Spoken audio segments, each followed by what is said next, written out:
This is, I think, one of the main reasons people have kind of given up on DLP is they think with everyone working at home, it's a lost cause. You don't believe that's the case. Why don't you think that's a case? I think data loss prevention is part of the solution. This is real data. The 72% increase in network transferred uploads going to like box.com or Dropbox. There was a 122% increase in amount of data going to USB devices. So without having that visibility, as an IT professional, security professional, you have no idea where your information is actually going. The whole point of a DLP program is to protect what's valuable to the company. I mean, that's what we're trying to do.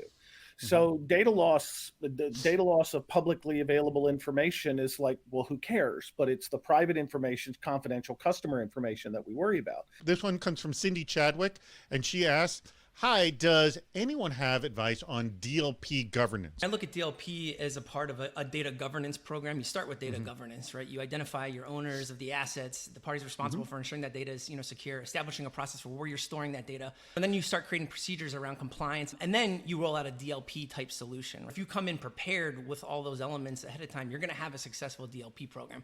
I want to ask this question that came in from Ron W. Do you have strategies for establishing a data classification policy and method for identifying it within an enterprise? So if the data no longer has value, why are you keeping it? That has no value anymore because there's one simple rule from a security perspective. You can't steal it if I don't have it.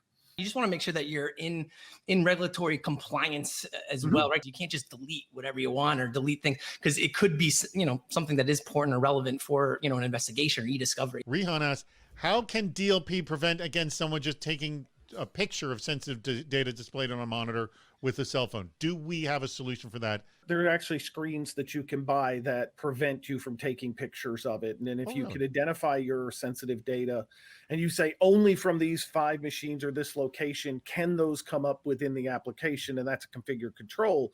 Then you go to those and you put these types of screens on. So somebody taking a picture is not going to get a picture. This comes from Prem. Can you talk through how you've been able to justify the cost solution of DLP through the organization? What is it about the impact of DLP to the organization from an implementation, operation, and staffing standpoint?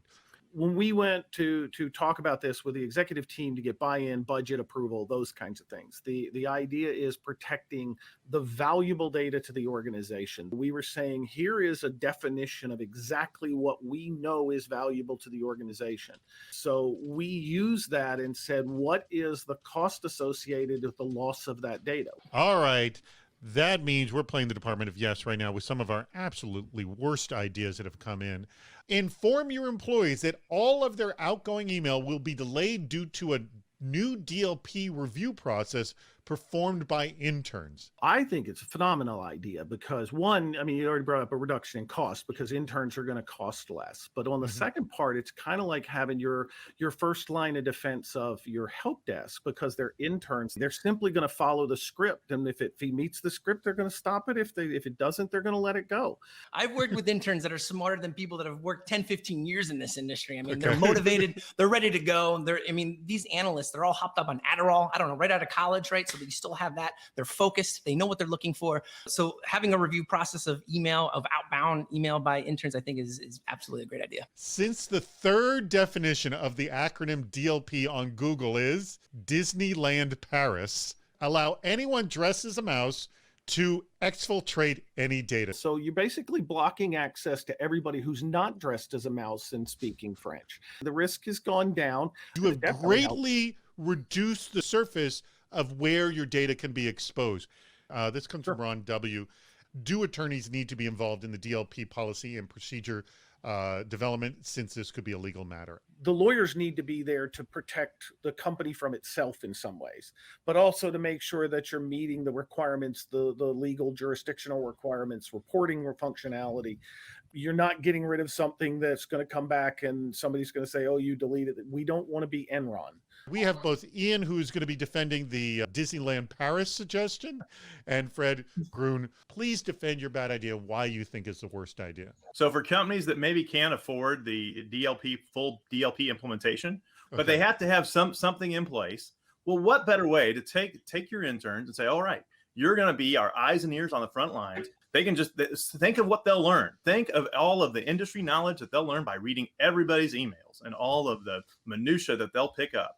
Thinking and speaking in another language improves intellectual capacity. So obviously these people are going to be smarter, in addition to being humbled by looking completely stupid in a Mickey Mouse suit, which I can guarantee pretty much everybody does, because I know I do. This comes from Harsh Kaur. A majority of senior management is still non-technical when it comes to cybersecurity. How do we translate the importance of data protection, specifically DLP, data classification, et cetera, and its use cases? You just really got to lay it out in plain terms, and you really just have to lay it out in the fact that, you know, we will be out of business if we lose this information. You recognize your audience. I mean, if I'm talking to the CFO, I'm discussing a DLP and like I said, in loss of revenue, loss of business, putting it in the terms that they're going to understand.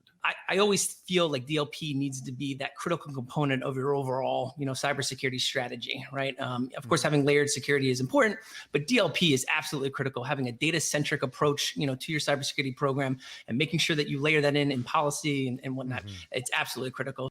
Don't underestimate the power of what DLP can do when used properly. Focus on what's valuable. Focus on what's important. It is a critical part of your overall security strategy. There is no silver bullet in this game. I mean, and things change day by day. But I do believe that DLP still has its place. We still have to put guardrails on. You know, it keeps honest people honest.